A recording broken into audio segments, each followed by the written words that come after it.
So moving on to chapter 2. The mechanism of bad money. They're hoarding the good money to preserve it, or start sharing it secretly only in safe. Chapter 1.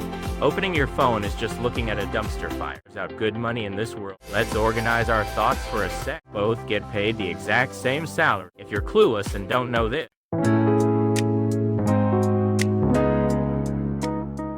Op is going to talk about the theory of how bad money drives out good money in this world. No cap. You degenerates look like you've got nothing better to do today either. Same here. Let's get straight to the point. Today's theme is Gresham's Law. I'm gonna break it down into 4 parts. Chapter 1. Opening your phone is just looking at a dumpster fire. Chapter 2. The mechanism of bad money driving out good money. Chapter 3. The psychology of hiding the good money and the cost of shitposting. Chapter 4. Post-nut clarity conclusion. That's the flow. Alright, Chapter 1. Opening your phone is just looking at a dumpster fire. What's the first thing you lads do when you wake up? You lock yourselves in the toilet and open your phones, right? Or you're getting squashed to death in a packed commuter train, skillfully swiping the screen with one hand. Just scroll through your timeline. And what do you see? Same shit, different day. Some random clipped video or a completely meaningless bait thread meant to stir up drama is dominating the trending page. Even if you go check a news app, it's nothing but brain-dead clickbait titles just begging for views. Shocking ending! You won't believe what the celebrity did. And when you read the actual thing, it's a completely different story, or just baseless rumors. Hope you enjoyed this article. Like, what the fuck? You just want to smash your phone against the wall, right? You degenerates have been there too. Like, what? Is my day really starting by nitpicking people's flaws and picking up trashy gossip again? It seriously makes me sick. I bet you guys are just lying in bed with a dead stare, scrolling and think, man, the world is full of idiots. I used to think that too. But actually, it ain't that you guys are idiots. It's that the system of the world is fundamentally broken. I mean, sure there are exceptions, but you gotta look at the big picture here. So moving on to chapter 2. The mechanism of bad money driving out good money.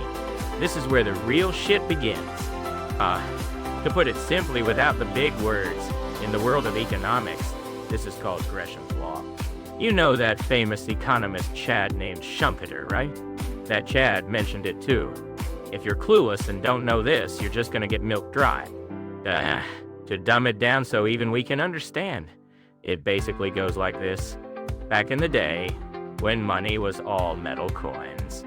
Let's say there are 2 types of coins that both have a value of 10,000 yen. One is a shiny, 100% pure gold coin. The other is a dull copper coin, watered down by mixing in as much cheap copper as possible with the gold. But if you go to a store, both can be used at face value as 10,000 yen. Imagine this. You've got that shiny gold coin and that filthy copper coin in your wallet. You're at a beef bowl spot late at night, ordering a mega-sized cheese Juden. When it's time to pay, the cashier says, that'll be 10,000 yen, and you open your wallet. You're definitely gonna hand over the filthy copper coin first, right? You're like, whoa, this gold coin is clean as hell. No way I'm handing over the shiny pure gold to some part-time cashier. I'm saving this for later. And then you stash it away in some tin deep in your drawer. Everybody thinks the exact same way. So what happens? The market gets flooded with nothing but those trashy copper coins circulating around. And since nobody uses the shiny gold coins, they vanish in the blink of an eye. That's what they mean when they say bad money floods the market and good money stops circulating. This exact same shit is happening in companies and schools too. For example, think about your workplace. You've got a shiny employee who's an absolute unit doing the work of 3 people all by himself. Then you've got a trashy employee who's all talk and dumps his work on others. Both get paid the exact same salary. You lads have seen this, right? In a company with such a busted evaluation system, what do you think the shiny absolute unit of an employee does? They either think it's total bullshit and quit right away to go somewhere else, or they hide their skills, pretend to be a trashy employee, and start slacking off. As a result, the office is overflowing with nothing but brain-dead copper coin employees. This is also bad money, driving out good money. Nani? You didn't expect that, did you? Some of you are making a face like, bro, that's literally my company. It might be counterintuitive, but this is reality. The stuff flooding the internet isn't high-quality information worth taking the time to read. It's nothing but bad money that you can consume on reflex with a completely empty head. Alright, next up, Chapter 3. The psychology of hiding the good money and the cost of shitposting. Let's organize our thoughts for a sec. You guys, remember that gold coin story from earlier? We're gonna dig into the mechanics of why only bad money circulate. For instance, let's say there's a highly educational long-form analysis post that's been meticulously fact-checked. You gather data, verify facts, check for typos, make sure you ain't offending anyone, and finally a single post is born. This is the good money. On the other hand, you've got a random one-line bait comment with zero proof. Dead content confirmed, it's so over for so-and-so. Just an absolute emotional dumpster. You can mass produce this shit with copy pasta as easily as breathing. You don't need any knowledge, just bash your keyboard while being totally brain dead. The cost to create this is basically zero. This is the bad money. You degenerates, whenever you see a long post, you're like, too long, didn't read, gimme 3 lines, and skip the high quality posts. But when it comes to some worthless one-line bait, you get all red in the face and rush in to start a flame war yelling, press X to doubt. Humans only see what they want to see. In the end, it's only the bad money, the stuff that's easy to react to on reflex, and has a dirt cheap distribution cost that gets all the likes and reposts spreading like wildfire. And then what do the absolute units who actually possess valuable good money do? They think it's fucking stupid to post seriously in a dumpster fire like this, and they hide it deep in their notes, or start sharing it secretly only in safe block space. It's exactly the same as hiding a gold coin in a drawer. They're hoarding the good money to preserve it. So what's the result? The market is left with nothing but zero-cost bad money, scattered around by attention-seeking clout chasers. Huh? That's just your headcanon, isn't it? No. Think about it.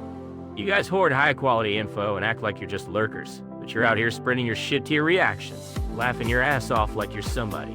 At the end of the day, you're the ones accelerating the circulation of bad money. My bad.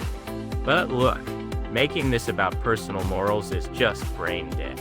As a system, there's no filter in place that gives special rewards to protect the good money while intentionally driving up the cost of circulating the bad money. Though, it's inevitable that things end up like this. Numbers don't lie, but liars use numbers. Remember that. Finally, Chapter 4. Post-nut clarity conclusion. I've talked a lot of shit, but what it basically wants to say is, the reason the world is full of shitposts ain't because you guys are idiots. It's just because the system is busted like that. Those normies living in fairy tale land love to say, good things will naturally spread on their own, and bad things will be weeded out. They blindly trust everyone's conscience and judgment, but that's just their headcanon. Bad money spreads even if you leave it alone, and good money won't circulate unless you intentionally spend resources to protect it. To truly protect high-quality stuff, you need intentional intervention, like creating a strict screening system or giving special incentives to the guys who produce good money. But there's no way we can pull off something like that in a community that's literally the equivalent of toilet graffiti. So there's no need to get needlessly depressed looking at your timeline and thinking, yikes, the world is doomed today too. Even if some garbage fake news or clickbait title pops up, just be like, yeah, the copper coins are circulating again. Separate your feelings from facts. Learn to distinguish between what you can change and what you can't. If you know this law, you won't have to build up pointless stress, right? I guess you could call this a kind of education. Well, you lads listening to OP's shitpost of a talk all the way to the end must have a lot of free time on your hands too. I want to tell you to smash that like button and subscribe to protect the good money, but who knows? Maybe my talk is just bad money too. So just mutter it's all good in your heads and just let it slide. Do me a solid. Tomorrow you'll probably be surrounded by more trashy info. But just accept that's how it is. Casually patrol your sites and keep living. Anyway, I've got to wake up early tomorrow, so I'm going to sleep. I'm dead. Next time, I'm going to explain the 5 whys analysis. All right, everybody out.